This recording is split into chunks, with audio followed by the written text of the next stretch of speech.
Hi everyone, my name is Tracy Lewin. And Peter Murray. That was a bit of a delay. A pregnant pause, I think. I don't know, I think there's a bit of a delay on the line. Oh, is there? Oh, okay. All right, well, how are you doing, Peter? I'm doing well, how are you doing? Fantastic, thanks. And so is the Bitcoin price. I mean, we've been seeing it up and down, and it's currently trading around 1,124. Yes, I think the sideways shuffle is on again. And it's going to be interesting to see what's happening to the Bitcoin price over the next few weeks. Yeah, well, there's a lot of positive news out there. So let's get to the news and go through it. And you know what? One of my favorite stories is this one. Bitfinex buys back all remaining hacked credit tokens at full $1 value. You know, remember last year, which is about 6 months ago, there was a massive hack of the Bitfinex exchange. And you know, I just feel like this company really made an effort to make sure that they didn't lose their positioning in certainly as an exchange, and of course paying back all their customers.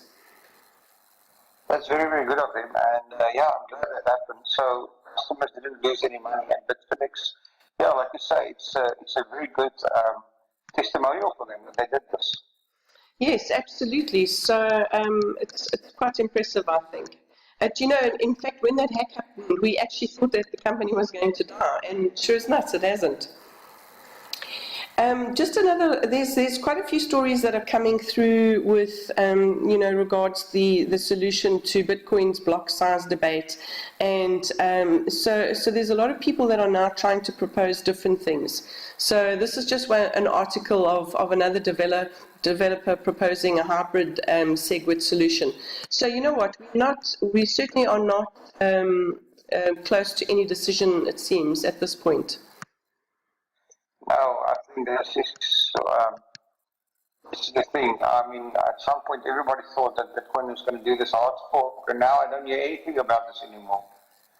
No, the news has gone quiet on actually doing a hard fork. And in fact, an article came out today saying that there are 27 companies that are for Bitcoin Unlimited, and something like 44 that are for segregated witness.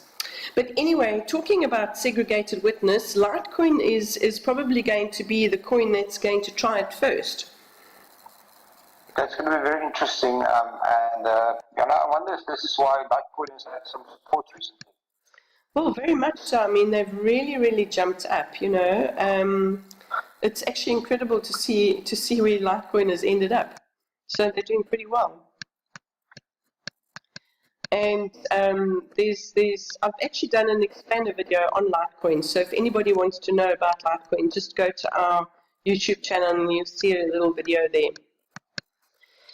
And then this is a blog on how the South African rand, the bolivar from Venezuela, and the British pound reacted, or rather how they match up to Bitcoin, because all those countries have had quite a lot of, they've had certainly some events that have caused their fiat currency to drop in value.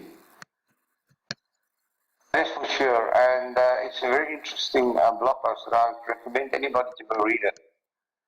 Well, you know what, it's actually quite surprising to see that, if you'd actually bought Bitcoin with any of those currencies, you would have had, hundreds of percent growth in value. So it's very, I mean, Bitcoin certainly is doing its thing. It's a great asset. So Per's proposal touts extension blocks as Bitcoin scaling solution. So as I said to you, this is just another one of those proposals that are probably going to go around the table. And here's a cartoon. Peter, did you know that if you bury your laptop, it won't make your Bitcoins any safer? Well, we get these calls all the time. How can I make my Bitcoin safe? How can I make my Bitcoin safe? And the main thing is to use actually go to the banner on the top of your blog and just click on it, and it will show you what to do. Yes. it will do. So, Blockchain Intellectual Property Council meets to combat patent trolls. You know, there's a lot of people that are, that are listing or rather putting in a whole lot of patents or applications for patents. And now apparently there are 70 people from companies like Microsoft, IBM, financial institutions, etc., that are wanting to hash out a strategy regarding patent issues with the Chamber of Digital Commerce. So I'm sure we're going to hear more of this. Well, we are a lot more of that. I mean, there's going to be a big patent with the blockchain patent, so we'll see what's going to happen there. Yes, and we know that there's quite a few in already. Interesting days. And then here's it's like a patent gold rush. Yeah, it is. And then Singapore registers the Litecoin Foundation as public company limited. And this is interesting because it's a non-profit and it's headed by the Litecoin creator, who is Charlie Lee. And the interesting thing to note is he's the brother of Bobby Lee from BTCC. Oh, that's very interesting. That's actually very interesting. We actually should interview Charlie then, because we had a very interesting interview with Bobby a few weeks ago or a few months ago. Yes, we did. At the Blockchain Week. Yes, we did. So very interesting to see, that Charlie's also involved here. The crypto world. So it's a whole family affair. Then one hash Bitcoin pool comes out against Bitcoin Unlimited. As I said, the story about where people are standing. Do you know what seems to happen? There's quite a few companies and mining companies. Just the other day, the whole of Canada came out for SegWit, and it seems that when one does, just follow. That's for sure. That happens all the time. It's like a domino effect. And I think it's just people got scared when they saw this article coming and the Bitcoin price started dropping. Yes, I'm sure they did. I think turned a lot of people around, and they decided to support segregated witness. Yes. The market has definitely showed us what the market wants. For sure. So this is for all the bit stashers out there. Should you upgrade from paper wallet to metal? How's that? No. Like I said, go to your blog, click on the banner on the top of your blog and have a look.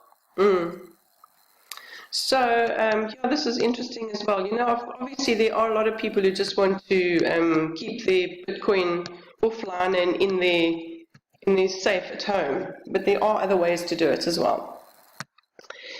Then Genpact harnesses blockchain technology to transform F&A operations to improve cash flow and enhance customer experience.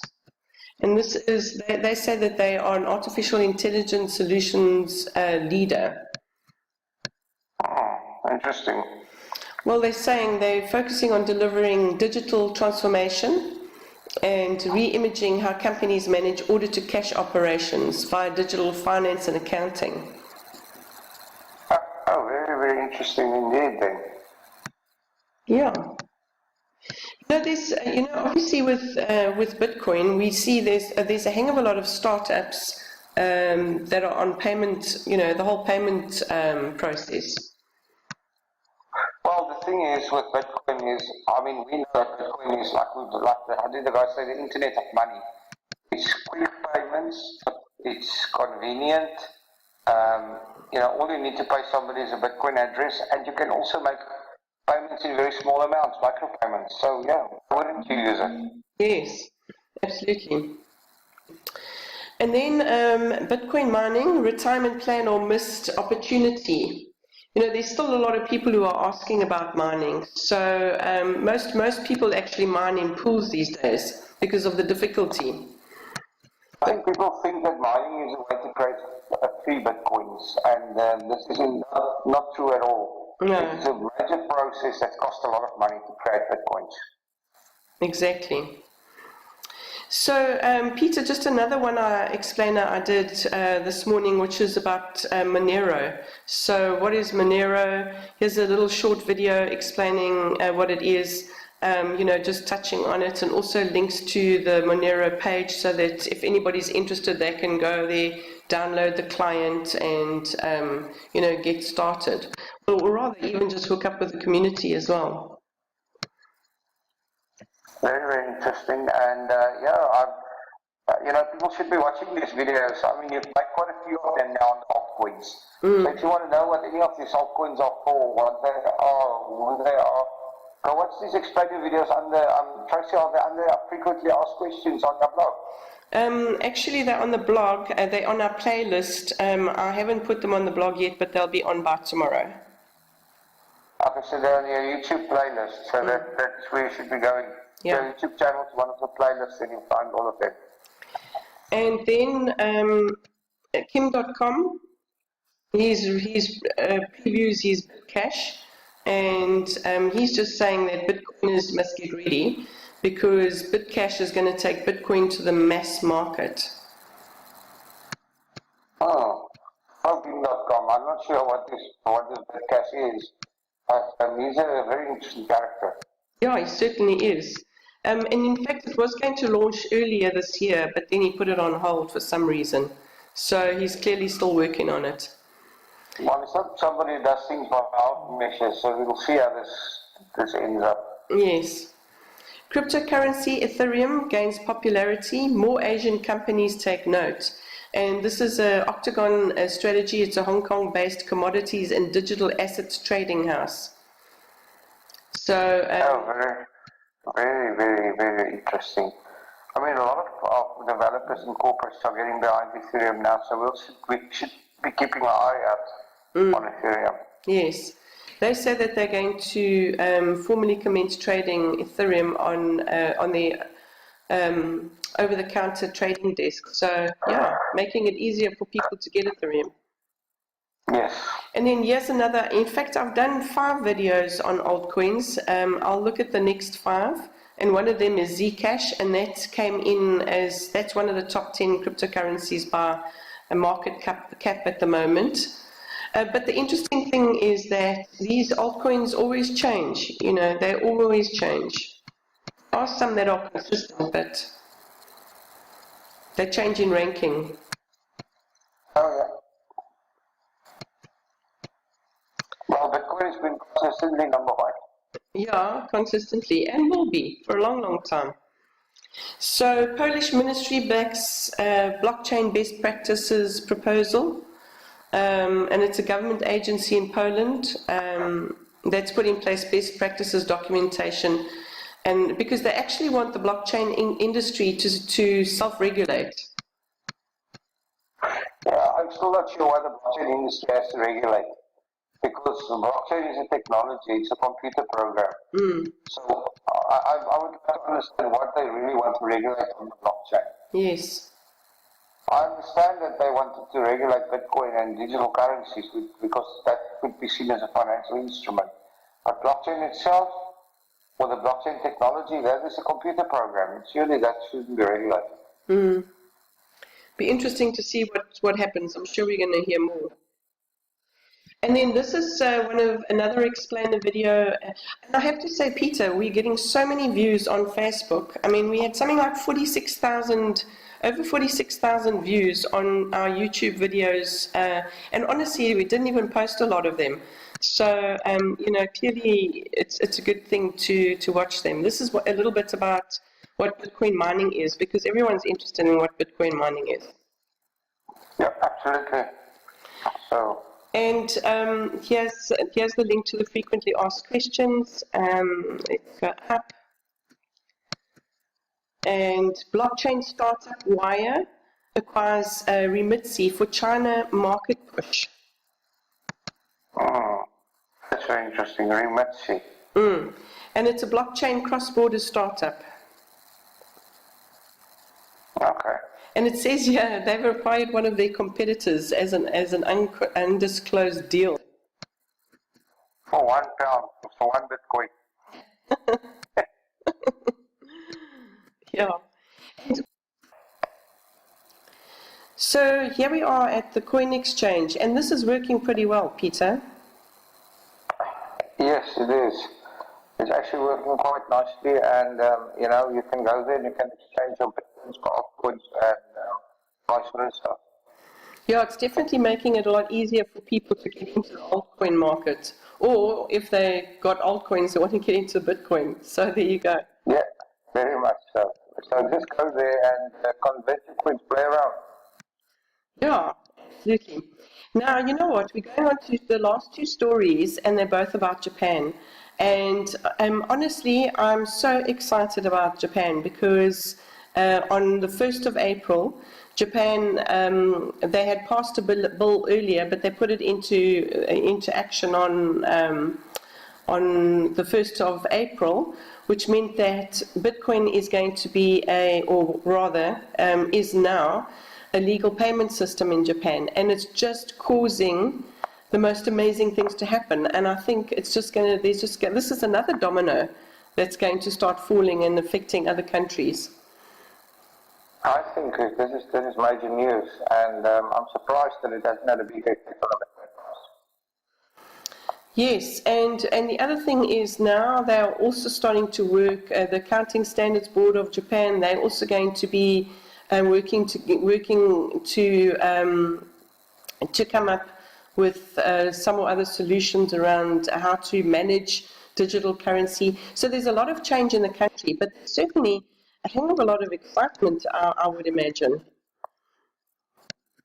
Oh, yes. I mean, you can imagine. I mean, and, you know, uh, making something of an acceptable payment system in a country is big news. I think this is one of the few things besides the Japanese yen that you can use as a legal payment system in Japan. And now 2 Japanese retail chains are going to accept Bitcoin, and they say that the Bitcoin merchants number is going to explode. Now, just at the beginning of this year, they were talking about 20,000 people, but now they're talking about 200. No, sorry, not 20,000 people, 20,000 merchants by the end of the year. Now they're talking about 260,000 merchants. Wow, that is amazing. That is big news. Yeah, I think so too. And I think this is definitely the place to watch. But I'm sure that there's going to be other positive stuff that's going to springboard from this. Yeah, absolutely true. And Peter, that's the news for today. Wow. Okay. Oh, that's a wrap for the news. Yes. And so, let's talk again tomorrow. Yes, we'll talk tomorrow. Cheers then. Bye.